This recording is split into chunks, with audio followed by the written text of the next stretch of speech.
I don't know who came up with the idea that runes and tattoos are a result of the dust that you put in. I ran a couple of shipments with 0% thaumaturgic dust, and there's still divines or some tier 1 currency items along with these. Whether you add the dust or not, runes or tattoos will always be there. These are the results after patch 3.25.1.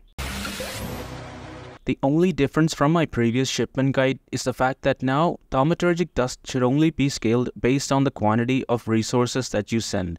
So it's no longer a set of fixed values. I ran a set of shipments without a single dust and all of them returned with at least one divine. All of the trades are capped just below the 1% in risk, and the rewards are still scaled as long as you have the resources from the quota along with 1 to 6k of every other crop. Why do I get tier 1 currency items in the first place? Again, I can't stress this enough. Do not send shipments unless you have at least 7k of what they are asking for. Randomly sending a bunch of crops to a port that has nothing they want in your ship will not be efficient.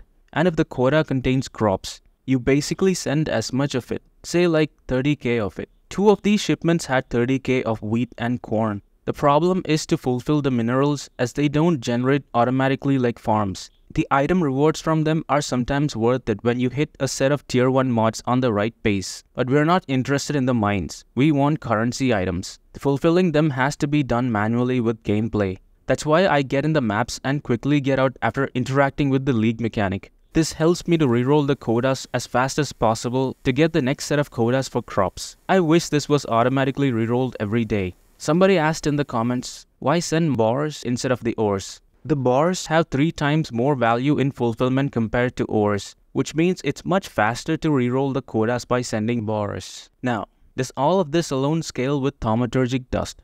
The answer is yes. But with the new changes, this will be much different, and you'll have to spend way more dust than ever before. Basically, it now adds 1 to the value until you have as much dust as the original value of the shipment. Then it falls off really hard. To make things more easier for you to understand, a 10k dust would double a 10k shipment, which is a 1:1 ratio. Adding more dust than the base shipping value only has diminishing returns. It's additive instead of multiplicative. Before the patch, a 4 times was something like 5 million dust for any shipment. Now a 5 million dust would 4 times a 550k shipment. So really it depends on how much dust you can produce and how big your shipments are. Now why did GGG make this change in the first place? Before getting hooked up by angry Reddit comments, there are some good reasons why they did it in the first place. Mainly, it had way too much impact on the risk-reward system, which was forcing people to go 8k dust for every single shipment. And the shipment value meter hasn't even been honest with us either. What is still debated to this day on Reddit is whether the dust really adds any reward bonus, which is baffling to me considering the fact that the patch notes explicitly states not only that it scales, but also how it scales now. What the patch notes does not mention is what the numbers exactly are. It is additive instead of multiplicative. But if the shipment value can't display what you get, it's another reason to avoid gambling with large quantities of unsolicited goods and thaumaturgic dust. There are a lot of people spending an entire week's worth of resources only to get nothing. And then there are those who are making mirror shards out of it. In order to send such massive shipments, you need a large crew with tier 10 plus members.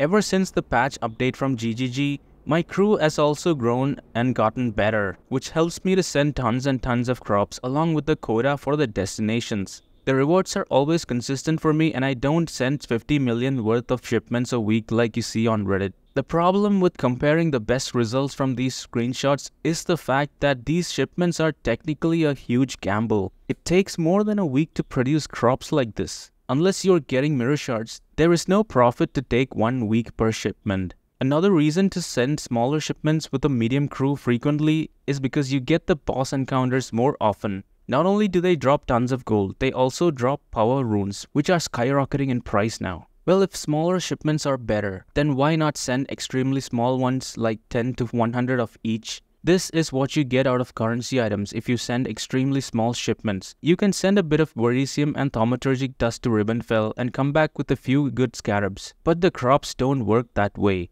As I mentioned in that video, GGG didn't want players to get a bunch of alterations and transmutes when they send tons of crops. They knew exactly what would happen if they did that way. So they implemented the currency upgrade feature, which upgrades alts to chaos and chaos to divines, depending on the stacks you get. So too much is a gamble and too less is exactly why you get results like this. And so far I have a remaining 107 divines after spending on my build and my next one, which is coming shortly after.